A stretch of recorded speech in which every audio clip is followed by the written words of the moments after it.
तर बेसिकली आपण बघतोय की आज मार्केटमध्ये लहान मुलांपासून तर मोठ्या माणसांपर्यंत ड्रोन हे यंत्र वापरले जाते. लहान मुले खेळण्यासाठी वापरतात, माणसं जे आहे ते व्यवसायासाठी ड्रोनचा उपयोग करतात.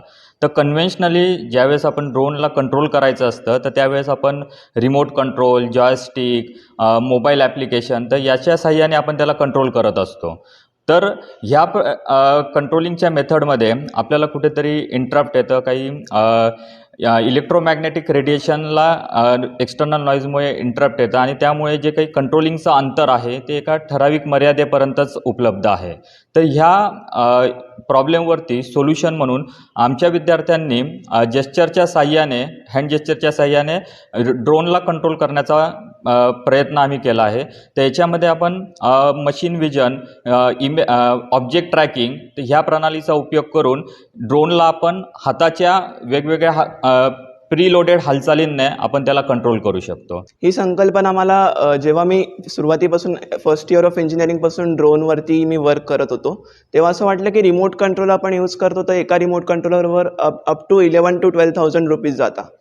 सो मला वाटलं की आपल्याकडे असा कुठला उपाय आहे का की ज्याच्याने आपण हँड जेस्चर्स थ्रू कंट्रोल करू शकतो.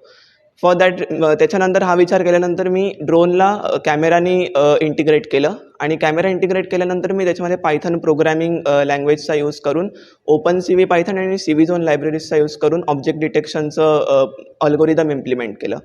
ह्याच्यामध्ये आपण राईट हँड वर अप जेस्चरचा यूज करून ट्रॅकिंग मोड ऑन करू शकतो आणि लेफ्ट हँड अप जेस्चरचा यूज करून ट्रॅकिंग मोड ऑफ करू शकतो. त्याच्यानंतर त्याच्यामध्ये आम्ही अजून एक फॅन्सी आपण एक प्रकारे म्हणू शकतो की जेस्चर टाकलेले आहे, ज्याला म्हणतो क्रॉस जेस्चर. क्रॉस जेस्चर टाकल्याने आपण सेल्फी पण क्लिक करू शकतो ड्रोननी आणि फेस फॉलोविंग और ऑब्जेक्ट फॉलोविंगच्या आपण एक इम्प्लिमेंटेशन ह्या ड्रोनचं करू शकतो. तर हे प्रोजेक्ट निवडण्यामागचं कारण असं की आपण बघतोच आहे की जगभरात ड्रोन ही संकल्पना खूप एमर्जिंग टेक्नॉलॉजी म्हणून उदयास येत आहे.